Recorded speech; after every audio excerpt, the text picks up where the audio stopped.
तुम्हारे मुंह से एक भी अल्फाज नहीं निकलना चाहिए, मेरी बात सुनना। हाँ, और फोन अगर काटा तो मैं घर पे पहुंचूंगा और घर पे आके तुम्हें समझाऊंगा।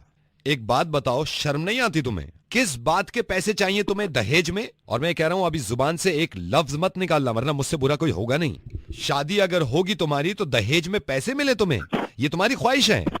दहेज में गाड़ियां मिले, शर्म आनी चाहिए, शर्म। 4-4 घंटे जिम में गुजार देना, कैसी सोच है यार ये? हद तो ये है कि अपने घर में बिना बताए कहीं भी चले जाना, सारे घर वाले, छोटे छोटे बच्चे सब घर में बैठे, पूरी आवारागर्दी करना, घर के बड़े बड़े सारे डिसीजन तुम्हारे। तुम्हें शर्म नहीं आती ये सोच के? ये किस तरह की सोच है कि तलाक हो जाएगी तो हो जाए, मेरे पास पैसा है, कॉम्पनसेशन हो जाएगा। ये शर्म नहीं आती तुम्हें? प्रॉपर्टी अगर खरीदी जाएगी तो डिसीजन आपका होगा, बच्चे किस स्कूल में पढ़ेंगे ये डिसीजन आपका होगा। आपको शर्म नहीं आती? उसने शादी करी है तुमसे, जरा सोचो, उसका सब कुछ अब तुम हो, तुमसे ज्यादा इस दुनिया में उसका कोई नहीं है। उसके बाद भी रात में घर से निकल जाना, अपने दोस्तों में चले जाना, वहां हैंग आउट करना, फोन करके ना बताना, शर्म नहीं आती? और सबसे गलत बात, मुझे जवाब दो, किस बात का दहेज चाहिए तुम्हें? क्यों चाहिए? खामोश क्यों हो? जवाब दो। मुझे दहेज चाहिए नवेद, क्योंकि मेरी मर्जी। हाँ, घर से बाहर मैं निकलती हूँ बिना बताए, ये भी मेरी मर्जी है। बच्चे कहाँ पढ़ेंगे, घर के बड़े बड़े डिसीजंस मैं लेती हूँ और ये भी मेरी मर्जी है। और अगर हैंग आउट करती हूँ मैं अपने दोस्तों के साथ तो ये मेरी जिंदगी है, मैं जाऊंगी। कोई रोक सकता है तो रोक ले। मुझे दहेज चाहिए, मैंने अपनी पढ़ाई पे पैसा लगाया है, कोई रोक सके तो रोक ले, मुझे रिटर्न चाहिए। और हाँ, घर के सारे डिसीजंस मुझे लेने हैं, because I am smart enough. कोई रोक सके तो रोक ले।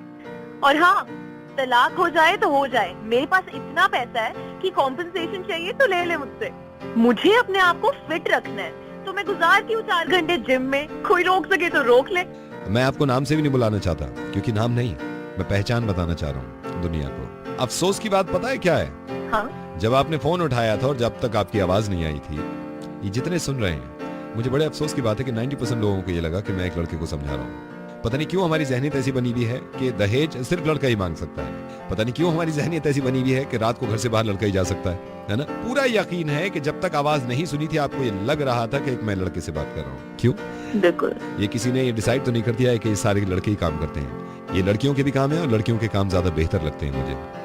तो एक चीज मैं आपको ये बताना चाह रहा हूँ, दुनिया में कोई चीज ऐसी हो रही हो जो आपको अजीब से लगे और अजीब अंदाजे लगा के आप ये सोचें कि ये तो लड़की होगी, आपसे ज्यादा जाहिल और आपसे ज्यादा कमजोर इंसान कोई हो नहीं सकता। बिल्कुल। ये हमारी मजबूती है, हमारी स्ट्रेंथ है, और इन्हीं से चलती है दुनिया। और ये मैं सिर्फ आज ही के दिन की बात नहीं कर रहा हूँ कि आज विमेंस डे है, असल में हर दिन इनका है, हर दिन हम सबका है, तो हम क्यों अलग कर देते हैं यार? एंड नवेद, हम ऐसे ही हैं, ऐसे ही सोचते हैं और ऐसे ही करते रहेंगे। कोई रोक सके तो रोक ले।